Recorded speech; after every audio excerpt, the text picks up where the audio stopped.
we doing, YouTube? My name's Aaron, and I'm going to show you guys how to build a noise isolation ball. Just ordered this off Amazon. It is a gray foam ball, high density. I'll put the link below. You guys can check it out. The reason I'm doing this is Acoustic eyeball came out, and it's a way to isolate noise in a room with not such a great sound treatment. The room that I'm sitting in is actually not too bad. However, you still get a lot of echo, and if you can't tell, I'm actually drying clothes in the other room because my washer and dryer are right outside this door.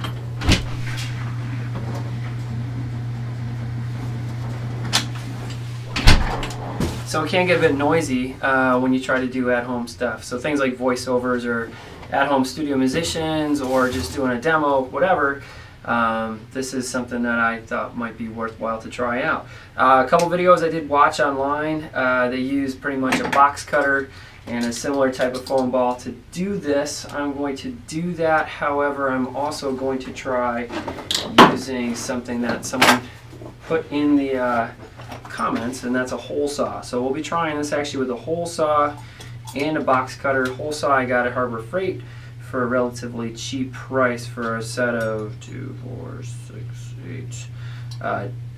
12 different holes of different distances that you could try out for this. Okay, so let's get started. After shipping, this ball was about $18, was on Amazon Prime. One on Amazon Prime was yellow, so if you don't have a color preference, you can do yellow, but the gray foam matches the other foam in the room, so I figured aesthetically pleasing this would look a little bit better. It's pretty dense. It's not super compressible, so you know, if you see the other foam balls listed on Amazon, they're probably a little bit softer, kind of like, you know, a pop filter for the a regular dynamic type of mic. So this is definitely different foam than that. Very, very dense, hard to bounce, not like your normal egg crate foam, which is pretty much what this is designed for. But you know, it works great for deadening sounds, but not so much for absorbing them. This is should absorb and deaden sounds as well. Has a nice fresh foam smell to it. Hopefully that will air out after a while, especially since you'll be spending some time with your face right next to this. The first step is take a look at the mics that you have. This is a medium sized in terms of diameter. This one is the thinnest one that I own, and this is the thickest. So what I'm going to try to do is kind of shoot for one that is the smallest hole opening, so I can still use this mic treatment ball for this microphone, where it will also fit over the ribbon, where I might be able to stretch it enough to get it over the 990. So that's kind of my goal for this project, to use it for the 3 microphones that I commonly use for doing either voiceover work or just audio recording, doing demos for my band and stuff like that. So what I will do is use that as my bottom diameter. So taking a look here, just going to kind of eyeball this here. You can Sharpie around, but since I'm using a hole saw, I'm just going to find the hole saw that is closest to the diameter of this microphone and use that for my bottom. Sterling Audio, that's almost the exact size. I might go one up, and that one is perfect. So I'm going to use this hole saw, which is according to my tape measure in diameter, that is a 2-inch hole saw. So that's what I will use for my bottom diameter. So what I'll do is I'll zip that in with the drill. Again, I haven't done this before, so this will be an experiment for me and for you to kind of watch real time. So we'll do that for the bottom opening, and then I find my pop filters. I have 2 pop filters. I have your classic, looks like pantyhose that have been stretched over a circular thingamajig here. This is actually the smaller opening that I have, but you want to have this. That's as big as your opening that you would want to have exposed, so everything else is getting, you know, muffled out by the foam. I also have, looks like, geez, really looks like I'm plugging Sterling Audio today. I picked this one up at Guitar Center, and this is a little bit larger, so obviously I'm going to cut the smaller hole for this guy.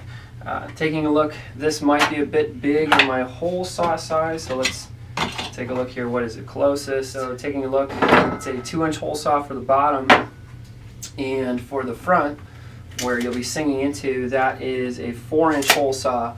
4.5 looks like it would be perfect, but I don't have a hole saw that's 4.5, so I'll just kind of have to carve out the rest with my green little contractor's utility knife here. So that's what I'm going to try to do.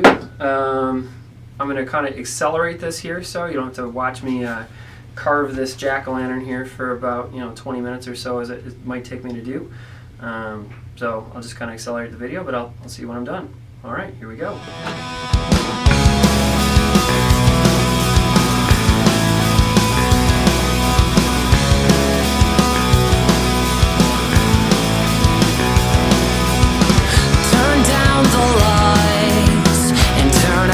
Stereo. Tonight we'll drink to it all, from here to the floor. But the scene explodes with feelings that take a hold. A hold of me, no control by you. Whoa.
Alright, so if you check the timestamp, I think that was maybe 10 minutes. That took a lot less time than I thought it would. Only thing left to do here is, if you look from the GoPro, just kind of clean up the floor. So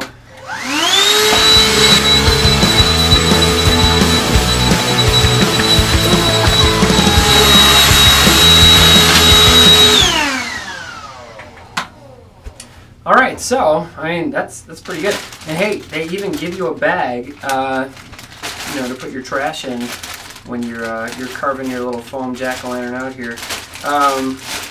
By the way, it didn't say this when I ordered it on Amazon, but it's actually through Toledo PE Supply. So this is actually a phys ed ball.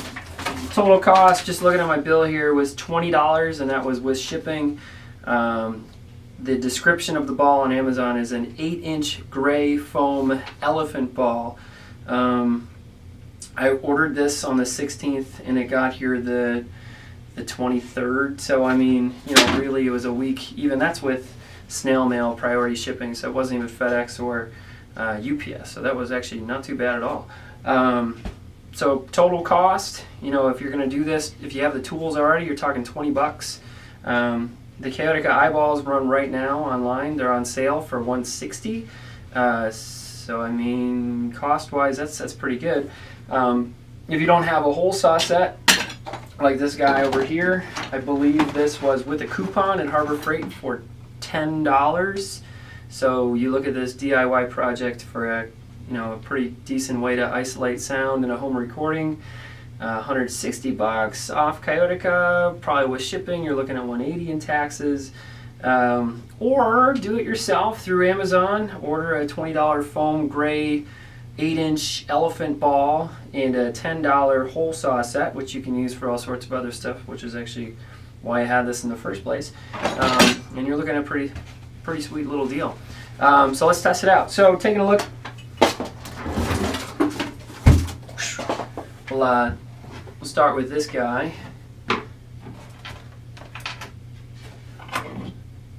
We do the Sterling mount here. This is the thinnest mount that I have. Get this to thread. Let's see what I'm doing here, sorry. We'll crank this beast in place. Straighten this out. Facing right at me. Okay, slips right over top. And there you go. You can see that the capsule is still exposed. This might not be the best shock mount for this particular mic with this setup, because this is a longer bullet shaped capsule.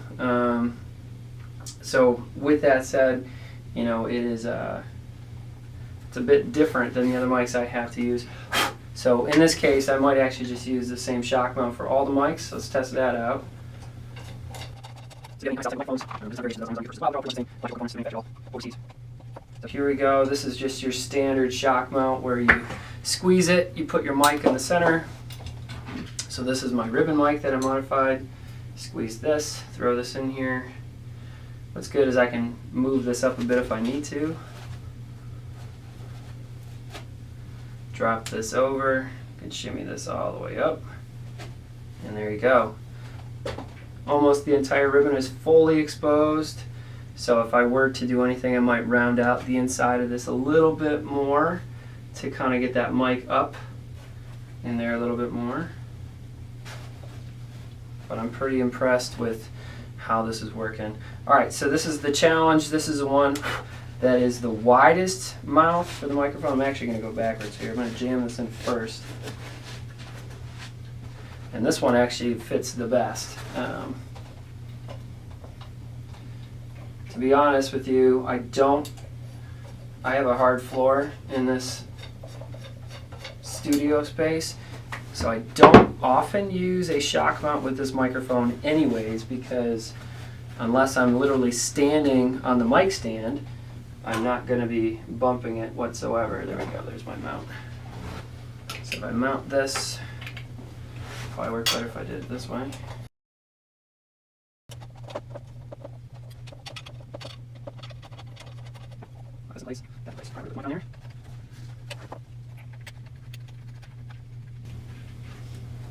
Tighten this up, and there you go. That one is actually pretty much perfect. The capsule is dead center in the opening. This mic has pretty much become my go-to mic when I do any kind of demoing or any type of that stuff out in the studio here. So this is actually going to suit my purpose pretty good. So the other thing that would be missing here would obviously be your shock mount, but if you're doing this with a condenser mic, you probably already have a shock mount on your own. So here's my cheap shock mount. I'm sorry, my cheap pop screen shock mount. What am I talking about? And again, that will fit right in front of the hole there. So I mean, that's a pretty good fit.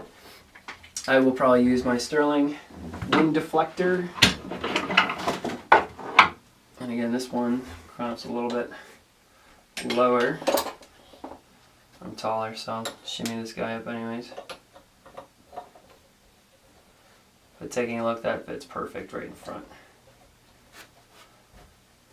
So there you have it. If you already have a shock mount and you already have a pop filter, you're talking this is a $20 project. You could always use your utility knife and just kind of have at it and carve away. The hole saw took 8 to 10 minutes of work time, and that was with me being picky because I've never done this before, so I just didn't want to put a hole saw through my leg. So good luck. This is part 1. Part 2, I will do some audio, so you'll actually get to hear this thing with the eyeball, without it.